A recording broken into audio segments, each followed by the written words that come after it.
Hello guys, another day, another vlog na naman po tayo. So after ko nga pala dito mag food trip ng Iyaw-Iyaw, ay naisipan ko magpa-food spa at magpa-pedicure manicure sa aming mga staff dito sa salon.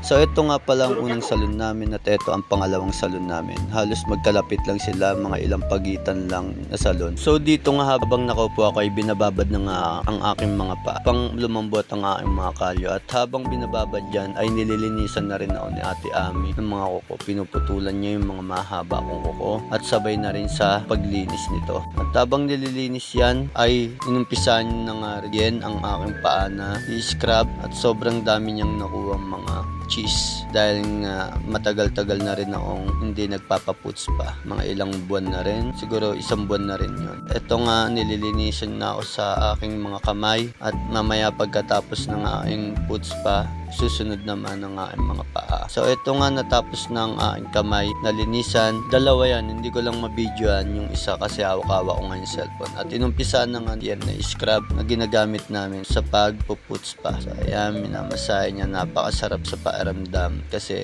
matatanggal dito yung mga dry skin, mga kalyo at kung ano-ano pa. Binanlawan niya na nga rin ito pagkatapos niya foot scrub at nilagyan niya na rin ng mertiolate at sabay lalagyan ng lotion para i-massage. Ito ang pinakamasarap na part dahil dito i-massage ang iyong paa at matatanggal lahat at wala. Ito na ang aking kamay at paa. So pulang-pula, fresh na fresh. At pagkatapos nga ako i-foot spa, nilinisan na rin ni Ate Ami ang aking mga kuko. So ayun guys, napakasarap sa feeling na may ganito na mababait. Stop na. So shoutout sa inyo Ate Ami at Ate Yan. Maraming salamat sa pag-aalaga sa aming pamilya at sa salon.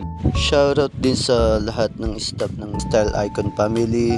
Sila Nanay Lourdes, sila Ate Weng. Maraming salamat po sa inyo. So ito nga pala ang aming salon. Located nga pala ito dito sa Fields Avenue, dito sa malapit sa Walking Street.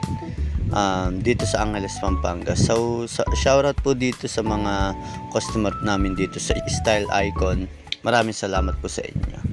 Bali, apat na branch to. Yung dalawa, itong dalawa magkakalapit at yung dalawa ay nasa Makiling at nasa Don Boni. Dito nga pala yun sa Angeles, Pampanga City. Sana po ay makapunta kayo. At pagkatapos ko nga pala magpaputs pa at umuwi na nga pala ako at naglagay ako ng pera sa alkansya ng aking anak nang sa ganon bago ako umalis papuntang abroad ay makapagpa-open account ako para sa kanyang pag-college para ma-ready ko na ang kanyang pag-aaral. So ayun guys, hanggang dito na lang. Maraming salamat po sa inyong panonood. Hanggang sa muli!